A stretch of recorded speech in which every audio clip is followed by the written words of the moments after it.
Kita masuk ke materi selanjutnya ya, penjadwalan atau scheduling. Nah, ini setelah kemarin 3 minggu kita materi MRP, ini kita lanjut materi yang selanjutnya. Nah, apa sih penjadwalan itu? Merupakan faktor yang sangat berpengaruh terhadap keberhasilan pelaksanaan produksi suatu perusahaan.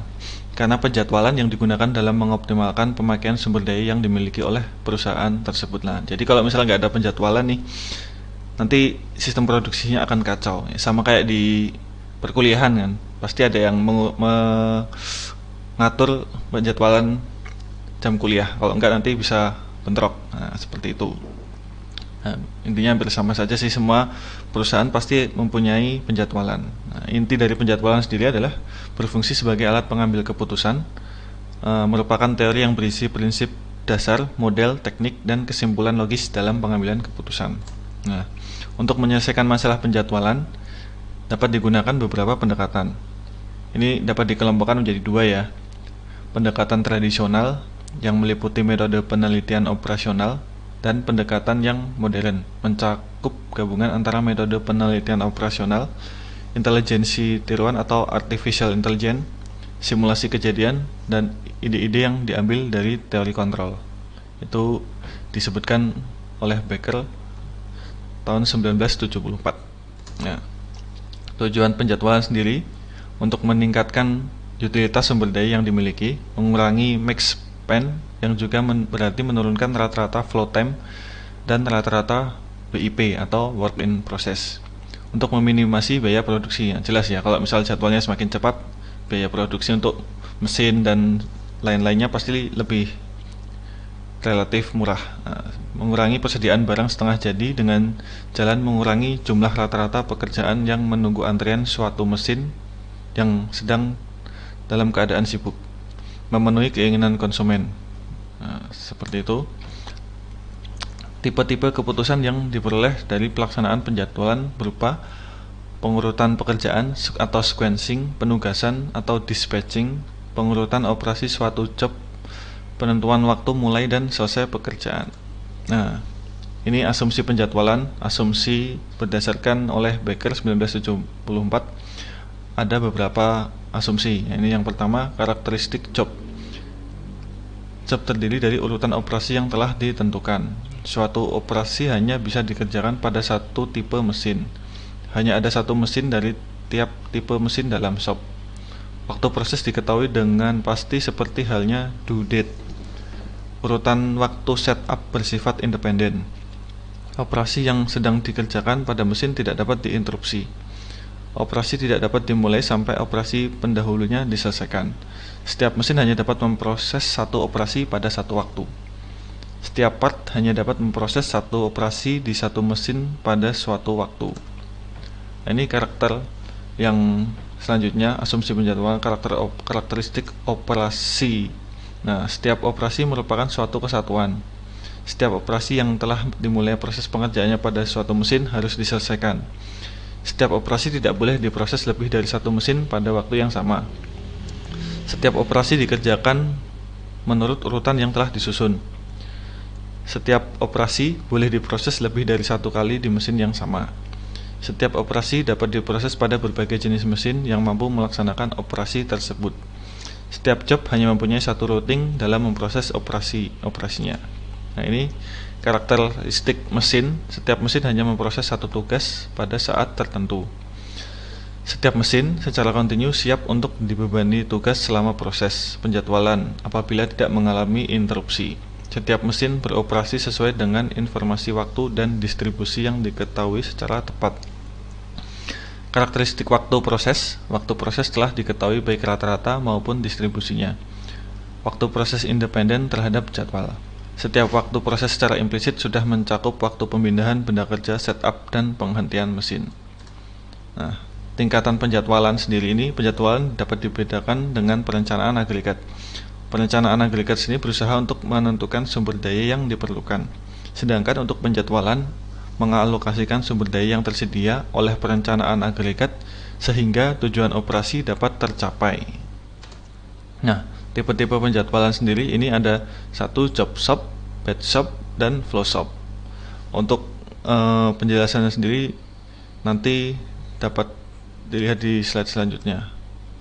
Teknik-teknik pemecahan masalah penjadwalan. Ini ada SPT, Shortest Processing Time, EDD, LS Due Date, WSPT, Wait Short Processing Time. Nah, ini langsung ke pembahasan teknik-teknik pemecahan masalah penjadwalan ya.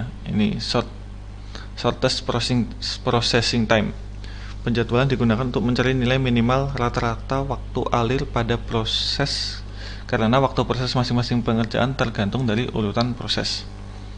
Nah, jika proses 1, 2, 3 hingga N dilakukan dengan berurutan, maka untuk waktu masing-masing waktu proses T1 lebih kecil daripada T2, T2 lebih kecil daripada T3, dan seterusnya hingga Tn.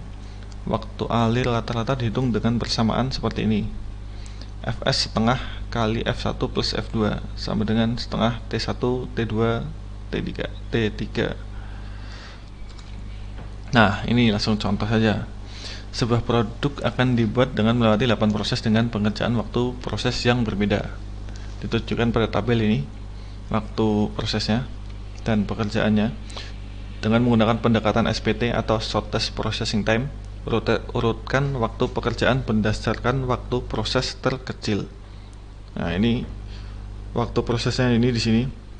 Nah, gimana? Ya udah, kita langsung mengurutkan saja dari yang terkecil.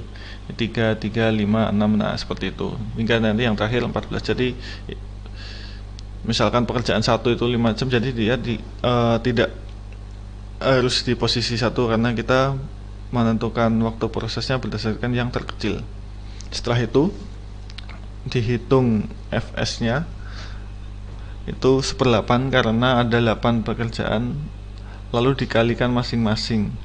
8 dikali 3, lalu 7 dikali 3 ini 6 dikali 5, 5 dikali 6, 4 dikali 7, 3 dikali 8, 2 dikali 10, 1 dikali 14. Urutannya seperti itu. Kelemahannya jika menghitung dengan SPT ini, jika job secara kontinu datang dari waktu ke waktu, aturan SPT akan cenderung menolak job dengan waktu proses yang lama dan lebih cenderung ke job yang waktu prosesnya lebih pendek. Nah, seperti itu. Nah, ini selanjutnya Wait Shortest Processing Time. Penjadwalan digunakan untuk meminimalkan rata-rata kelambatan pada satu prosesor.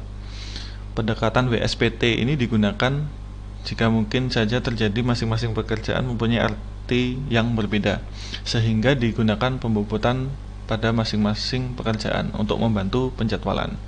Nah, ini langkah penjadwalan dengan pendekatan WSPT. Beri bobot pada masing-masing pekerjaan, yang paling penting nanti diberi bobot yang paling kecil. Nah, terus dihitung nilai TI per WI. Urutkan pekerjaan berdasarkan nilai nomor 2, mulai dari yang terkecil hingga ke besar. Hitung waktu rata-rata pembobotan. Nah, ini seperti ini. Langsung saja contohnya WSPT. Pekerjaan, ini waktu prosesnya. Bobot kepentingannya ini mulai dari yang paling penting itu untuk dinominalkan dengan angka 1, lalu 2 dan 3 seperti itu. Ini pekerjaan 1 bobotnya 1, 2, 2, 3, 3, 4, 1. Nah, seperti itu. Setelah itu dihitung TI per WI nya. Itu caranya ini aja. 5 per 1 5, 8 per 2 4, nah, dan seterusnya. Lalu setelah itu kan diketahui yang terkecilnya diurutkan berdasarkan TI per WI nya. Ini 2, 3, 3, 3,5, 4, 4,7, 5, seperti itu. Lalu yang selanjutnya ini Earliest Due Date. Untuk meminimalkan kelambatan terbesar pada suatu proses, ada yang namanya aturan Hodgson. Ini untuk membantu mencari jumlah minimal pekerjaan yang terlambat pada operasi diagram satu proses. Nah, ini caranya seperti ini. Urutkan semua job dengan aturan EDD. Jika terdapat 0 atau 1 job yang terlambat, positive lateness berhenti. Jika tidak, lanjutkan ke langkah 2. Mulai pada urutan awal EDD sampai akhir. Identifikasi job yang pertama terlambat. Jika job yang selanjutnya tidak ada yang terlambat, lanjutkan ke langkah 4. Anggap bahwa job yang terlambat adalah pada posisi ke I dalam urutan. Periksa job pertama sampai job yang terlambat. dan identifikasi job dengan waktu proses yang terlama. Lalu tempatkan semua job yang diatur dari urutan pertama sampai yang akhir. Nah, ini seperti ini. Ini agak lebih rumit daripada yang dua tadi. Ini diberikan seperti ini, pekerjaan, waktu proses, dan due date-nya 15/10/5 seperti ini. Lalu untuk mencarinya, kita tinggal untuk mencari completion time-nya ini. Untuk yang pertama kan waktu proses 8, lalu yang kedua kita tambahkan saja 8 tambah 5 13, lalu 13 tambah 6 19, 19 tambah 10 29. Setelah itu ini 29 tambah 3 32, 32 tambah 14 46 tambah 7 53 tambah 3.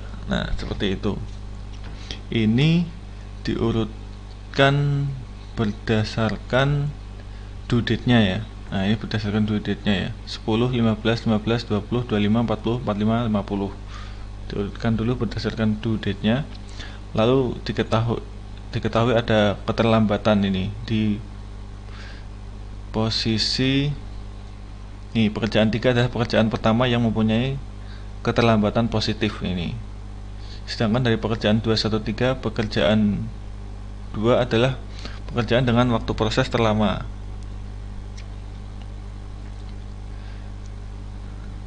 Waktu proses terlama, sehingga proses 2 dihilangkan dan jadwal diatur kembali. Waktu proses terlama, sebentar. Nah, ini waktu prosesnya ini ya, 8 ini. Jadi kita hilangkan waktu proses. Waktu apa? Pekerjaan nomor 2. Nah, setelah dijadwalkan ulang seperti ini, yang 2 hilang. Kita urutkan lagi berdasarkan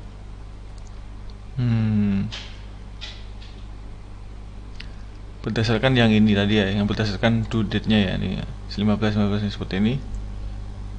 Lalu kita hitung lagi keterlambatannya, adakah yang positif atau tidak. Nah, ini kita 5 seperti ini tadi, dilakukan seperti cara yang sebelumnya.